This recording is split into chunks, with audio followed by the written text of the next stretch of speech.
사도신경으로 우리의 신앙을 고백하겠습니다. 전능하사 천지를 만드신 하나님 아버지를 내가 믿사오며 그 외아들 우리 주 예수 그리스도를 믿사오니 이는 성령으로 잉태하사 동정녀 마리아에게 나시고 본디오 빌라도에게 고난을 받으사 십자가에 못 박혀 죽으시고 장사한 지 사흘 만에 죽은 자 가운데서 다시 살아나시며 하늘에 오르사 전능하신 하나님 우편에 앉아 계시다가 저리로서 산자와 죽은 자를 심판하러 오시리라.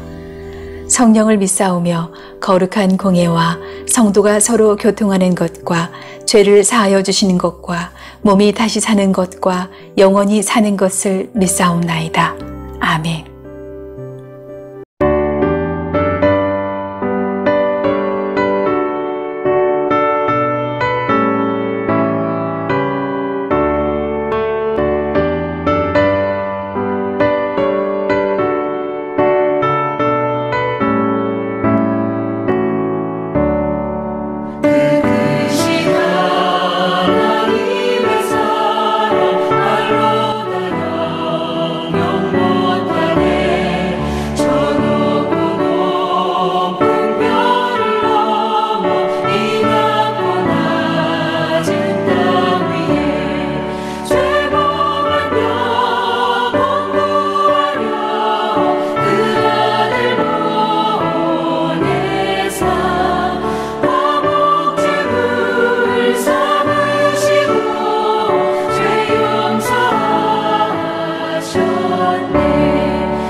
제7장.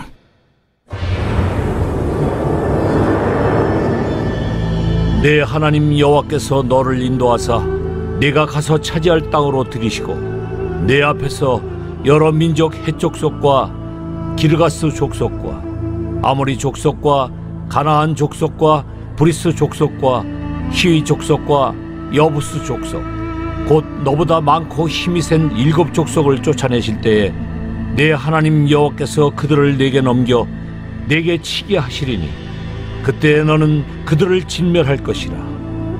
그들과 어떤 언약도 하지 말 것이요 그들을 불쌍히 여기지도 말 것이며 또 그들과 혼인하지도 말지니 네 딸을 그들의 아들에게 주지 말 것이요 그들의 딸도 내 며느리로 삼지 말 것은 그가 내 아들을 유혹하여 그가 여호와를 떠나고 다른 신들을 섬기게 하므로 여호와께서 너희에게 진노하사 갑자기 너희를 멸하실 것임이니라. 오직 너희가 그들에게 행할 것은 이러하니 그들의 제단을 헐며 주상을 깨뜨리며 아세라 목상을 찍으며 조각한 우상들을 불사를 것이니라. 너는 여호와 내 하나님의 성민이라.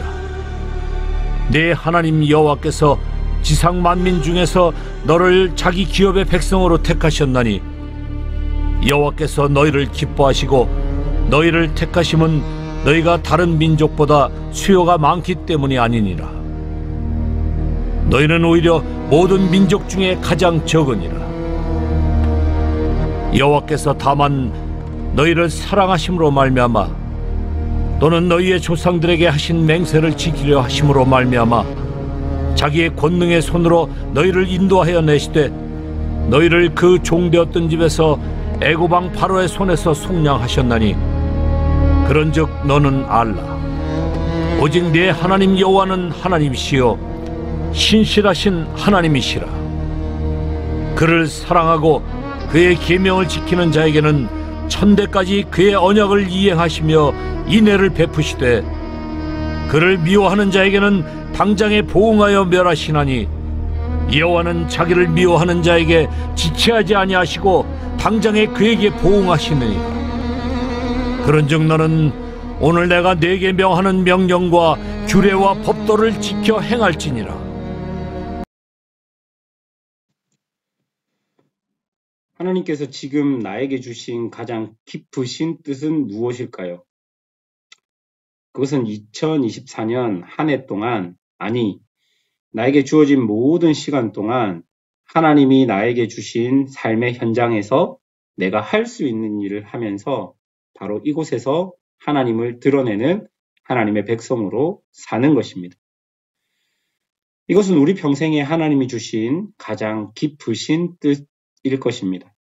오늘 본문을 보면 가나안 목전의 이스라엘에게 하나님은 모세를 통해 하나님의 깊으신 뜻을 계속 반복해서 알려주고 있습니다. 그 핵심은 무엇일까요? 지금 들어가는 이 가나안 땅, 그러니까 하나님이 주실 그들의 삶의 현장에서 하나님의 백성으로 하나님의 뜻을 이루며 하나님을 드러내며 살아가는 것. 바로 이것이 그들에게 주어진 가장 깊으신 하나님의 뜻일 것입니다. 이렇게 살기 위해 하나님의 말씀을 지키며 하나님을 더 깊이 알아가며 그 속에서 나를 알아가는 것이죠. 하나님께서는 이스라엘 백성에게 어쩌면 그들이 감당하기 참 어려운 땅을 주셨습니다. 그곳에는 이스라엘보다 힘이 센 7 족속이 버티고 있었습니다. 1절을 보면 힘이 센이라는 이 단어는 군사적으로 이스라엘이 감당하기 어려운 민족이라는 의미이지만 또 한편으로는 이미 정착민의 문화가 만들어진 가나안 땅에서 유목민으로 살았던 이스라엘이 감당하기 힘든, 그러니까 이스라엘이 유혹을 당할 수밖에 없는 힘이 센 그런 문화적, 종교적인 것들이 그 땅에 많이 있다는 의미일 것입니다. 하나님의 은혜가 없이는 군사적으로도 그 땅을 차지할 수 없고 그 땅을 차지한다 할지라도 문화적으로나 종교적으로 그 땅에 동화될 수밖에 없는 그런 상황이었던 것입니다. 그래서 하나님께서는 당신이 직접 주체가 되셔서 그 땅을 주셨고, 또한 그 땅을 살아갈 백성들에게 그 땅 안에서 살면서 유혹에서 이길 방법들을 주셨습니다. 2절부터를 보십시오. 하나님은 이스라엘에게 그 민족을 진멸하라 하셨고, 언약도 맺지 말라 하셨고, 불쌍히 여기지도 말라 하셨습니다. 또한 아들도 딸도 그들과 혼인시키지 말라고 하셨습니다. 이런 표현은 완전한 구별을 의미하는 표현입니다. 하나님은 이스라엘이 가나안 안에 가서 그 가나안 땅의 사람들과 완전히 구별되어 전혀 다른 방식으로, 전혀 다른 방법으로, 전혀 다른 가치관으로 살기를 원하신 것입니다. 왜냐하면요, 그것이 살 길이기 때문입니다. 4절 하반절을 보십시오. 4절 하반절에 보면 그가 여호와를 떠나고 다른 신들을 섬기게 함으로 여호와께서 너희에게 진노하사 갑자기 너희를 멸하실 것임이니라. 사랑하는 여러분, 완전한 구별, 그러니 거룩은요, 선택의 문제가 아니라 생존의 문제라는 것을 기억해야 합니다. 하나님은 우리가 이 세상에서 하나님의 백성들처럼 거룩하기를 원하십니다. 구별되어 하나님의 방식과 방법으로 세상 사람들이 어리석다 여겨도 그 어리석은 방법으로 살기를 원하시는 것이죠. 좁은 길로 가기를 원하시고 로마인과 헬라인과 유대인이 인정하지 않는 십자가의 길로 가기를 원하십니다. 여러분이 이 중국 땅에서 여기 이곳에서 어떻게 하나님의 백성의 정체성을 가지고 구별되어 거룩하게 살아갈지 고민하고 생각해야 할 것입니다. 하나님의 백성은 다르게 살아가야 하는 것이기 때문일 것입니다. 하나님은 이렇게 구별되어 살아가기 위해 우리를 그리스도인으로 부르신 것입니다. 6절부터를 보십시오. 하나님은 이스라엘을 성민으로 부르셨고 지상 만민 중에 자기 기업의 백성으로 택하셨습니다. 하나님의 택하심은 이스라엘이 다른 민족보다 수요가 많고 뛰어나서가 아니라 오로지 모든 민족 중에 가장 적어서라고 본문이 말하고 있습니다. 그리고 8절을 보십시오.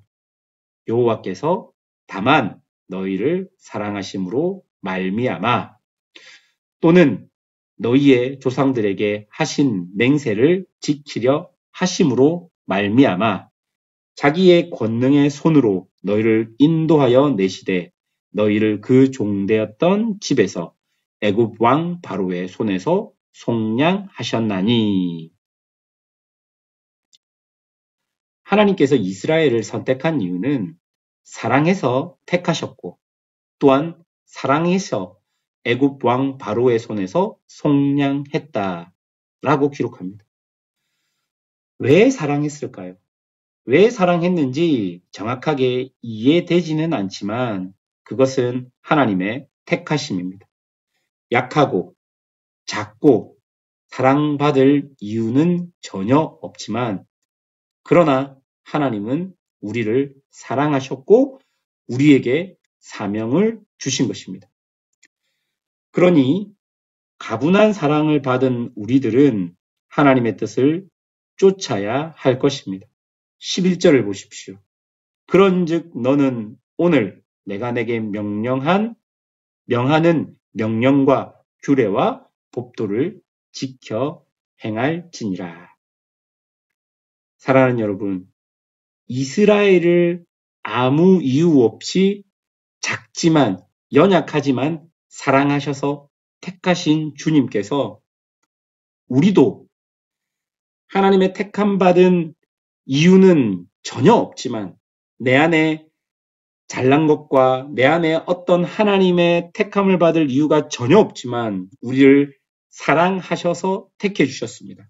왜 사랑하셨는지, 왜 택해 주셨는지 100% 정확하게 우리가 그 이유를 설명할 수는 없지만 하나님은 우리를 택하셔서 이곳 가운데 심으셨습니다. 그러면 우리가 이 땅에서 해야 할 일은 그렇게 우리를 사랑하셔서 택하셔서 이 땅에 심으신 그 하나님의 말씀을 지키는 것입니다. 하나님의 아무 조건 없는 사랑을 받은 자로 이 땅에서 하나님의 말씀을 지키고 하나님을 사랑하는 것입니다. 그것이 우리의 사명이 되어야 하는 것입니다. 사실 그리스도인들은 그것으로 족한 것입니다. 우리가 여기서 어떤 부귀영화를 누리는 것이 아니라 하나님께서 심어주신 이 땅에서 하나님의 백성으로 하나님의 말씀을 지키며 하나님의 택하심에 합당한 삶을 살아가는 것. 그것이 우리의 족한 삶인지를 믿고 우리에게 주어진 이 삶의 현장에서 어떻게 사랑받은 자로 살아가야 할지 고민하며 오늘 하루를 사는 믿음의 성도들이 되시기를 주님의 이름으로 축원합니다. 기도하겠습니다.